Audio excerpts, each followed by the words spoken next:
ಎಲ್ಲರಿಗೂ ನಮಸ್ಕಾರ. ನನ್ನ ಹೆಸರು ಛಾಯಾ ಅಂತ. Basavaprabhu Kore arts science commerce college Chikkodi ಅಲ್ಲಿ ವರ್ಕ್ ಮಾಡ್ತಾ ಇದ್ವಿ. ಈಗ ನಾನು ಅಪ್ಲೋಡ್ ಮಾಡ್ತಾ ಇರೋವಂಥದ್ದು BSc SCP ಕೆಮಿಸ್ಟ್ರಿ ಟಾಪಿಕಲ್ಲಿ ಸೆಕೆಂಡ್ ಸೆಮ್ಮಲ್ಲಿ ಫಸ್ಟ್ ಯೂನಿಟಲ್ಲಿ chemical bonding and molecular structure ಅಂತಿದೆ. ಅದರಲ್ಲಿ ಎರಡನೇ ವಿಡಿಯೋ ನಾನು ಇವತ್ತು ಅಪ್ಲೋಡ್ ಮಾಡ್ತಾ ಇರೋವಂಥದ್ದು ಫಜಾನ್ ರೂಲ್ಸ್ ಅಂತಿದೆ, predicting the bond nature. So ನಿಮ್ಗೆ ಕೊಟ್ಟಿರುವಂಥ bond either it's a covalent or it is a ionic bond ಅಂತ ನನಗೆ ಹೇಳು ಅನ್ನೋದಕ್ಕೆ ಒಂದು ರೂಲ್ ಇದೆ. ಆ ರೂಲ್ಗೆ ನಾನು ಏನಂತ ಕರಿತೀನಿ, ಫಜಾನ್ ರೂಲ್ ಅಂತ ಹೇಳ್ತೀನಿ. ಅದ್ರ ಬಗ್ಗೆ ಇವತ್ತು ಹೇಳೋಣ ಅಂತ ಅನ್ಕೊಳ್ತಾ ಇದ್ದೀನಿ. ಸೊ ನಿಮ್ಮ ಸಿಲೆಬಸ್ ಪ್ರಕಾರ ಪೋಲರೈಸಿಂಗ್ ಪವರ್, ಪೋಲರೈಸಬಿಲಿಟಿ ಆ್ಯಂಡ್ ಫಜಾನ್ ರೂಲ್ಸ್ ಅಂತ ಹೇಳಿದೆ. ಅದ್ರ ಬಗ್ಗೆ ಇವತ್ತು ಇನ್ ಡೀಟೇಲ್ ಆಗಿ ಹೇಳೋಣ ಅಂತ ಅನ್ಕೊಳ್ತಾ ಇದ್ದೀನಿ. ಇದನ್ನು ಫಸ್ಟ್ ಫಜಾನ್ ರೂಲ್ನ ಯಾರು ಹೇಳಿದ್ದು ಅಂದರೆ ಫಜಾನ್ ಅನ್ನೋನು 1923ನಲ್ಲಿ ಹೇಳ್ತಾರೆ. ನಾನು ಮುಂಚೆನೇ ಹೇಳ್ದಂಗೆ ನೀನು ಏನಕ್ಕೆ ಬಂತು ಅಂದರೆ to predict whether the given bond bond formation ಆಗಿದೆ, covalent bond, chemical ionic bond, chemical bond ಆಗಿದೆ, ಅದು ಅಯಾನಿಕ ಅಥವಾ ಕೋವಲೆಂಟ್ ಬಾಂಡ ಅಂತ ಡಿಸೈಡ್ ಮಾಡೋದು ಇರುವಂಥ ರೂಲ್ಗೆ, ಪ್ರಿಡಿಕ್ಟ್ ಮಾಡುವಂಥ ಇರೋ ರೂಲ್ಗೆ ನಾವೇನಂತ ಕರಿತೀವಿ, ಫಜಾನ್ಸ್ ರೂಲ್ಸ್ ಅಂತ ಕರಿತೀವಿ. 1923ನಲ್ಲಿ ಅದು ಮಾಡ್ತೀವಿ. ಇದು ಯಾಕೆ ಹೆಲ್ಪ್ ಅಂತಂದರೆ ಕೆಮಿಕಲ್ ಬಾಂಡಿಂಗ್ ಅರ್ಥ ಮಾಡ್ಕೊಳ್ಳೋಕ್ಕೆ ಅಥವಾ ಸಾಲಿಬಿಲಿಟಿ ಮಾಡ್ಕೊಳ್ಳೋದಕ್ಕೆ, ಆ ಕೆಮಿಕಲ್ ರಿಯಾಕ್ಷನ್ಸ್ ಹೇಗಾಗುತ್ತೆ ಅಂತ ಅರ್ಥ ಮಾಡ್ಕೊಳ್ಳೋದಕ್ಕೆ ನನಗೆ ಈಸಿ ಆಗುತ್ತೆ. ಅಯಾನಿಕ್ ಬಾಂಡಿಂಗ್ ಅಂದರೆ ಯಾವ ರೀತಿ ಫಾರ್ಮೇಷನ್ ಆಗಿರುತ್ತೆ, by the complete transfer of electron from one atom to another atom ಆಗಿರುತ್ತೆ. ಅದೇ ಥರ ಕೋವಲೆಂಟ್ ಬಾಂಡ್ ಹೇಗಾಗಿರುತ್ತೆ ಅಂದರೆ ಬೈ ಮ್ಯೂಚುವಲ್ ಶೇರಿಂಗ್. ಇದು ಈಕ್ವಲ್ ಕಾಂಟ್ರಿಬ್ಯೂಷನ್ ಮಾಡ್ತಾ ಇರುತ್ತೆ. ಎರಡು atoms which are involved in chemical bonding they going to contribute equally ಇದ್ದಾಗ ಅದಕ್ಕೆ ಕೋವಲೆಂಟ್ ಬಾಂಡ್ ಆಗುತ್ತೆ. ಕಂಪ್ಲೀಟ್ ಟ್ರಾನ್ಸ್ಫರ್ ಆಗುತ್ತೆ. ಒಂದು ಪಾಸಿಟಿವ್ಲಿ ಚಾರ್ಜ್, ಒಂದು ನೆಗೆಟಿವ್ಲಿ ಚಾರ್ಜ್ ಮಧ್ಯೆ ಇರುವಂಥ ಫೋರ್ಸ್ ಆಫ್ ಅಟ್ರಾಕ್ಷನ್ಗೆ ನಾವೇನಂತ ಕರಿತೀವಿ, ಅಯಾನಿಕ್ ಬಾಂಡ್ ಅಂತ ಕರಿತೀವಿ. ಸೊ ನಮ್ಗೆ ಕೊಟ್ಟಿರುವಂಥ ಬಾಂಡು ಅಯಾನಿಕ್ ಬಾಂಡ್ ಆಗುತ್ತಾ ಕೋವಲೆಂಟ್ ಬಾಂಡ್ ಆಗುತ್ತಾ ಅಂತ ಪ್ರಿಡಿಕ್ಟ್ ಮಾಡೋಕ್ಕೆ ಇರುವಂಥ ರೂಲ್ಗೆ ನಾವೇನಂತ ಕರಿತೀವಿ, ಫಜಾನ್ ರೂಲ್ಸ್ ಅಂತ ಕರಿತೀವಿ. ಇದ್ರದ್ದು ಕೀ ಫ್ಯಾಕ್ಟರ್ ಏನಿದೆ ಅಂತಂದರೆ 3 ಪ್ಯಾರಾಮೀಟರ್ ನನಗೆ ಇಂಪಾರ್ಟೆಂಟ್ ಬೇಕಾಗುತ್ತೆ to check whether the given bond is ionic ಇದೆಯಾ ಕೋವಲೆಂಟ್ ಇದೆಯಾ ಅಂತ ಡಿಸೈಡ್ ಮಾಡೋದಕ್ಕೆ. ಮೊದಲನೇದು ಸೈಜ್ ಆಫ್ ದಿ ಅಯಾನ್. ನೀವು ಆಲ್ರೆಡಿ ಅಯಾನಿಕ್ ಬಾಂಡಿಂಗ್ನ what are the parameters going to decide the ionic bonding ಅನ್ನೋದನ್ನು ವಿಡಿಯೋ ಒಂದರಲ್ಲಿ ನಾನು ಹೇಳಿದ್ದೀನಿ. ಸೊ ಲೋ ಅಯನೈಸೇಷನ್ ಎನರ್ಜಿ ಇರಬೇಕು, ಹೈ ಎಲೆಕ್ಟ್ರಾನ್ ಅಫಿನಿಟಿ ಇರಬೇಕು, ಹೈ ಲ್ಯಾಟಿಸ್ ಎನರ್ಜಿ ಇದ್ದಾಗ ಅಯಾನಿಕ್ ಬಾಂಡ್ ಫಾರ್ಮೇಷನ್ ಆಗುತ್ತೆ. ಅದೇ ಥರ ನನಗೆ ಕೊಟ್ಟಿರುವಂಥದ್ದು ಕೋವಲೆಂಟ್ ಬಾಂಡ್ ಆಗಬೇಕು ಅಂತಂದರೆ ಸ್ಮಾಲರ್ ಕೆಟಯಾನ್ ಇರಬೇಕು, ಹೈ ಪೋಲರೈಸಿಂಗ್ ಪವರ್ ಇರಬೇಕು, ಲಾರ್ಜರ್ ಅನಯಾನ್ ಇರಬೇಕು, ಈಸಿ ಟು ಪೋಲರೈಸ್ ಆಗಬೇಕು, ಆವಾಗ ಕೋವಲೆಂಟ್ ಆಗುತ್ತೆ. ಇಲ್ಲ ಅಂತಂದರೆ ಅದು ಅಯಾನಿಕ್ ಆಗುತ್ತೆ. ಅದೇ ಥರ charge and cation, high charge ಇರಬೇಕು, ಸ್ಟ್ರಾಂಗರ್ ಪೋಲರೈಸೇಷನ್ ಇರಬೇಕು, that leads to more covalent character ಅಂತ ಹೇಳ್ತೀವಿ. ಅದೇ ಥರ electronic configuration, particularly transition material with incomplete d orbitals ಇರುವಂಥವು ಮೋರ್ ಕೋವಲೆಂಟ್ ಕ್ಯಾರೆಕ್ಟರ್ಸ್ನ ಫಾರ್ಮೇಷನ್ ಆಗ್ತವೆ. This is a general. ಹಾಗಾದರೆ ಪೋಲರೈಸಿಂಗ್ ಪವರ್ ಅಂತ ವರ್ಡ್ ಯೂಸ್ ಮಾಡಿದ್ದೀನಿ, ಪೋಲರೈಸೇಷನ್ ಅಂತ ವರ್ಡ್ ಯೂಸ್ ಮಾಡಿದ್ದೀನಿ. ಅದನ್ನೆಲ್ಲ ಈಗ ನಾವು ನೋಡ್ತಾ ಹೋಗೋಣ. ನಿಮಗೆ ಕೆಟಿಯಾನ್ ಫಾರ್ಮೇಷನ್ ಹೇಗಾಗುತ್ತೆ ಅಂತ ಗೊತ್ತು. ಯಾವುದೋ ಒಂದು ಆಟಮ್ ಇದೆ, ಆಟಮ್ ಏನು ಮಾಡುತ್ತೆ, ಎನರ್ಜಿನ ರಿಲೀಸ್ ಮಾಡಿದಾಗ ಅದಕ್ಕೆ ಪಾಸಿಟಿವ್ಲಿ ಚಾರ್ಜ್ ಬರುತ್ತೆ, ಅದಕ್ಕೆ ಕೆಟಿಯಾನ್ ಅಂತ ಹೇಳ್ತೀವಿ. ಕೆಟಿಯಾನ್ ಸೈಜು ಯಾವಾಗ್ಲೂ ಸ್ಮಾಲರ್ ಇರುತ್ತೆ compare to that of atom. ಅದೇನಾದರೂ 2 ಎಲೆಕ್ಟ್ರಾನ್ನ ನಾನು ರಿಮೂವ್ ಮಾಡ್ತಾ ಇದ್ದೀನಿ ಅಂದರೆ 2+ ಇದೆ ಅಂದರೆ ಅದ್ರ ಸೈಜು ಇನ್ನೂ ಚಿಕ್ಕದಾಗುತ್ತೆ, 3+ ಅಂದರೆ ಅದ್ರ ಸೈಜು ಇನ್ನೂ ಚಿಕ್ಕದಾಗುತ್ತೆ. ಅದೇ ಥರ ಅನಿಯಾನ್ ಹಿಂಗೆ ಫಾರ್ಮೇಷನ್ ಆಗುತ್ತೆ ಅಂದರೆ by adding the electron. Neutral molecule ಇದೆ, ಅದಕ್ಕೊಂದು ಎಲೆಕ್ಟ್ರಾನ್ ಆ್ಯಡ್ ಮಾಡಿದಾಗ ನನಗೆ ಅನಿಯಾನ್ ಫಾರ್ಮೇಷನ್ ಆಗುತ್ತೆ. ಒಂದು ಎಲೆಕ್ಟ್ರಾನ್ ಆ್ಯಡ್ ಮಾಡಿದಾಗ ಅದರ ಸೈಜ್ ದೊಡ್ಡದಾಗುತ್ತೆ, 2 ಎಲೆಕ್ಟ್ರಾನ್ ಮಾಡಿದಾಗ ಅದರ ಸೈಜು ಇನ್ನೂ ದೊಡ್ಡದಾಗುತ್ತೆ, 3 ಎಲೆಕ್ಟ್ರಾನ್ ಅಥವಾ 4 ಎಲೆಕ್ಟ್ರಾನ್ ಆ್ಯಡ್ ಮಾಡಿದಾಗ ಅದರದ್ದು ಸೈಜು ಜಾಸ್ತಿ ಆಗ್ತಾ ಅನಿಯಾನು ಲಾರ್ಜರ್ ಆಗ್ತಾ ಹೋಗುತ್ತೆ.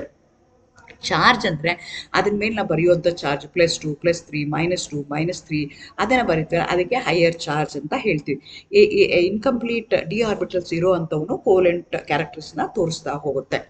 ಫಾರ್ ಎಕ್ಸಾಂಪಲ್ ನಾವೀಗ ಸೋಡಿಯಂ ಕ್ಲೋರೈಡ್ನ ತೊಗೊಳ್ಳೋಣ. ಸೋಡಿಯಂ ಕ್ಲೋರೈಡ್ಗೆ ಏನಾಗುತ್ತೆ, ಕೆಟಿಯಾನು ಲಾರ್ಜರ್ ಕೆಟಿಯಾನ್ ಇದೆ, ಸ್ಮಾಲರ್ ಅನಯಾನ್ ಇದೆ, ಅದಕ್ಕೆ ಅದು ಅಯಾನಿಕ್ ಬಾಂಡ್ ಅಂತ ಹೇಳ್ತೀವಿ. ಅದೇ ಥರ ಅಲ್ಯೂಮಿನಿಯಂ ಐಡ್ರೈಡ್ ತೊಗೊಳ್ತೀವಿ ಅಂತ ತಿಳ್ಕೊಳ್ಳೋಣ, Al3+. ಈಗ ನಾನು ಏನು ಕಂಪೇರ್ ಮಾಡ್ತಾ ಇದ್ದೀನಿ, ಸೋಡಿಯಂ ಕ್ಲೋರೈಡು ಮತ್ತು Al(I3)ನ ಕಂಪೇರ್ ಮಾಡ್ತಾ ಇದ್ದೀನಿ.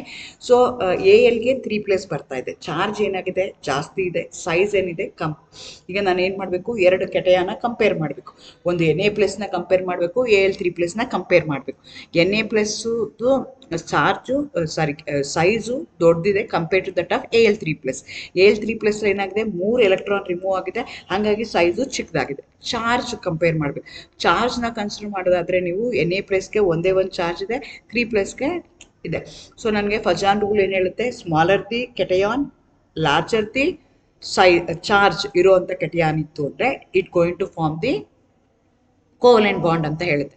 ಸೊ ಹಾಗಾಗಿ ಈಗ Na+ ಏನಾಗಿದೆ, ಲಾರ್ಜರ್ ಕೆಟಯಾನ್ ಇದೆ, compared to that of Al3 plus. ಹಾಗಾಗಿ Na ಪ್ಲಸ್ ಏನು ಮಾಡುತ್ತೆ ಅಂದರೆ ಅಯಾನಿಕ್ ಬಾಂಡ್ ಫಾರ್ಮ್ ಮಾಡುತ್ತೆ, Al3 ಪ್ಲಸ್ ಏನು ಮಾಡುತ್ತೆ ಕೋಲೆಂಟ್ ಬಾಂಡ್ ಫಾರ್ಮೇಷನ್ ಮಾಡುತ್ತೆ.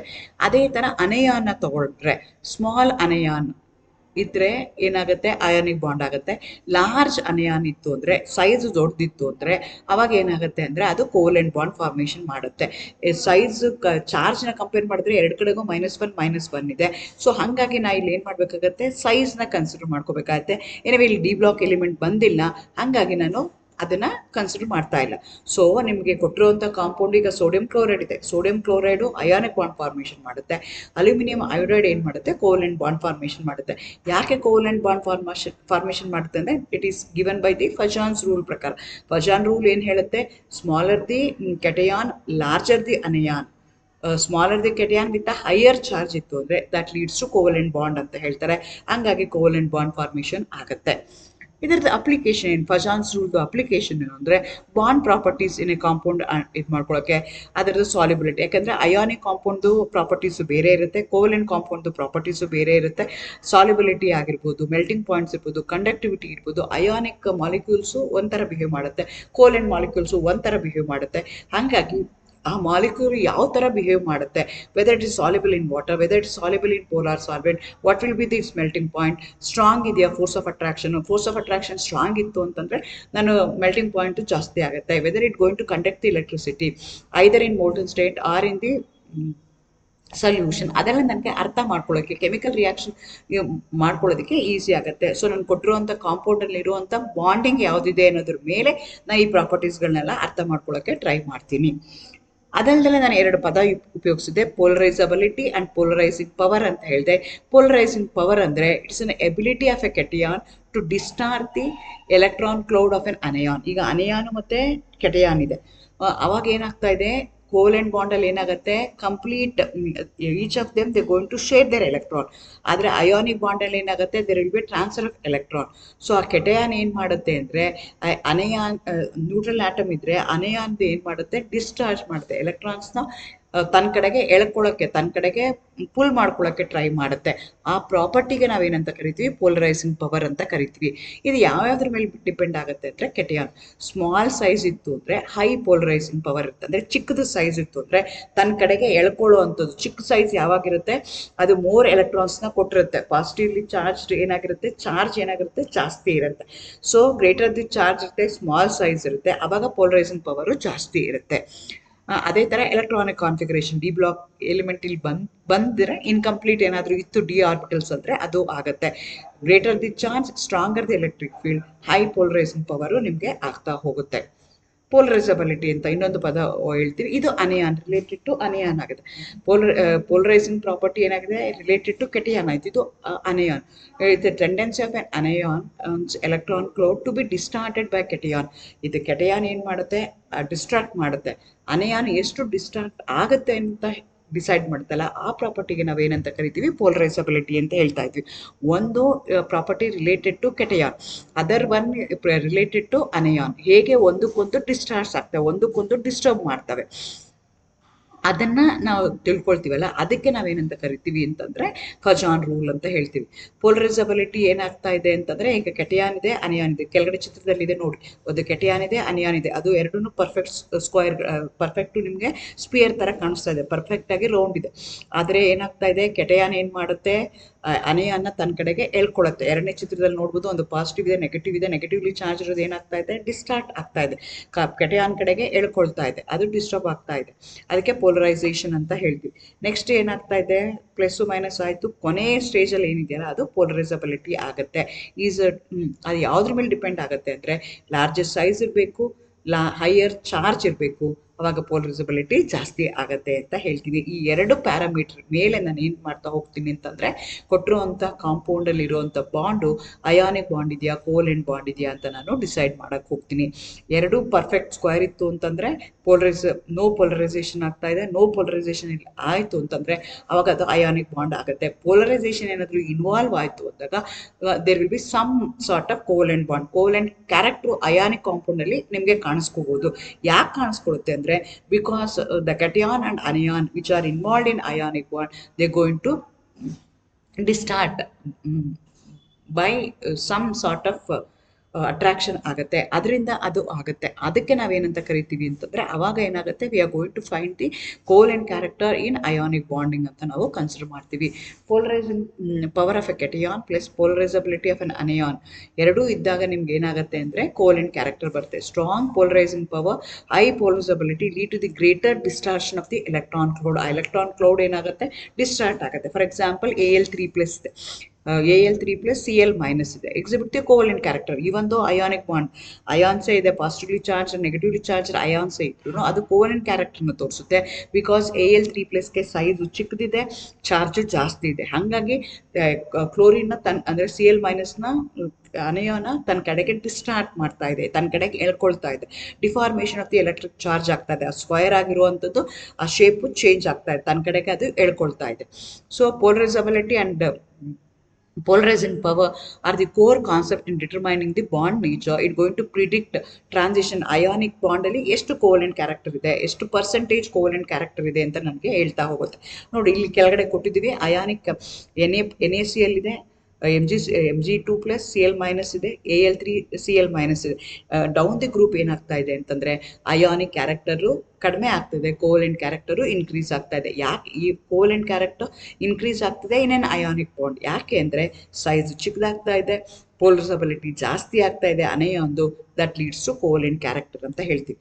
ಅದೇ ಥರ ಈಗ ಇಲ್ಲಿ ಏನು ಮಾಡ್ತೀವಿ, ಇಲ್ಲಿ Cl ಸೇಮ್ ಇಟ್ವಿ, ಈ ಕೆಟಯಾನ್ನ ಚೇಂಜ್ ಮಾಡ್ತೀವಿ. ಇಲ್ಲಿ ಏನು ಮಾಡ್ತಾ ಇದ್ದೀವಿ, ಕೆಟಯಾನ್ನ ಸೇಮ್ ಇಟ್ಟಿದ್ದೀವಿ, ಅನಯಾನ್ನ ಚೇಂಜ್ ಮಾಡ್ತಾ ಇದ್ದೀವಿ. ಅನಯಾಂದು ಏನಾಗುತ್ತೆ, Al3+ ಇದೆ, F- ಇದೆ, Al3+ ಇದೆ, Cl- ಇದೆ, Al3+ ಇದೆ, Br- ಇದೆ. ಸೊ ಯಾವುದು ಮೋರ್ ಡಿಸ್ಟಾರ್ಟ್ ಆಗುತ್ತಲ್ಲ, ಅವಾಗ ಏನಾಗುತ್ತೆ ಅಂದರೆ ಕೋವೆಲೆಂಟ್ ಕ್ಯಾರೆಕ್ಟರು ಇನ್ಕ್ರೀಸ್ ಆಗ್ತಾ ಹೋಗುತ್ತೆ. ಸೊ ಈ ರೀತಿಯಾಗಿ you are going to find the covalent character in ionic molecules. ಅದನ್ನು ಹೇಳುವಂಥದ್ದು, ಅದನ್ನು ಪ್ರಿಡಿಕ್ಟ್ ಮಾಡೋ ರೂಲ್ ಯಾವುದಿದೆಯಲ್ಲ, ಆ ರೂಲ್ಗೆ ನಾವೇನಂತ ಕರಿತೀವಿ, ಫಜಾನ್ಸ್ ರೂಲ್ ಅಂತ ಹೇಳ್ತೀವಿ. ಕನ್ಕ್ಲೂಷನ್ ಮಾಡೋದಾದರೆ, ಸಮರೈಸ್ ಮಾಡೋದಾದರೆ, large cation, small anion, small charge ಇತ್ತು ಅಂತಂದರೆ that leads to ionic bond. ಅವಾಗ ಅಯಾನಿಕ್ ಬಾಂಡ್ ಫಾರ್ಮೇಷನ್ ಆಗುತ್ತೆ, ಅಯಾನಿಕ್ ಕ್ಯಾರೆಕ್ಟರಿಸ್ಟಿಕ್ಸ್ ಆಗುತ್ತೆ.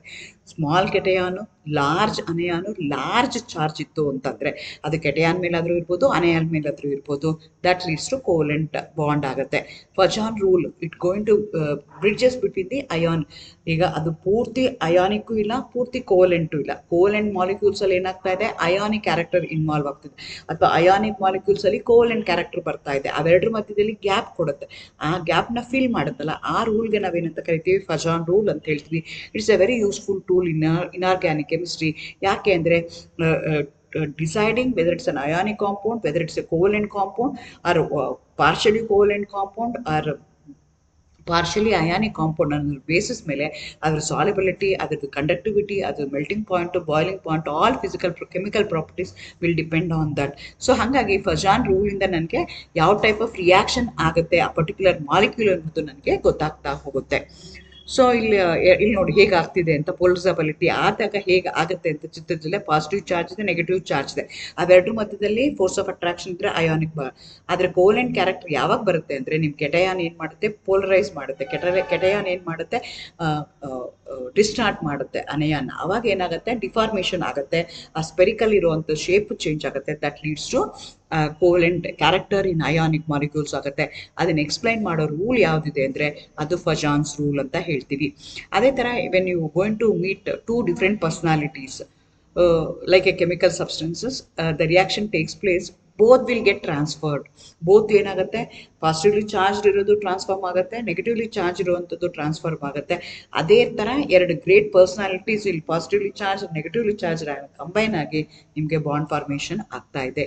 Thank you, all the best.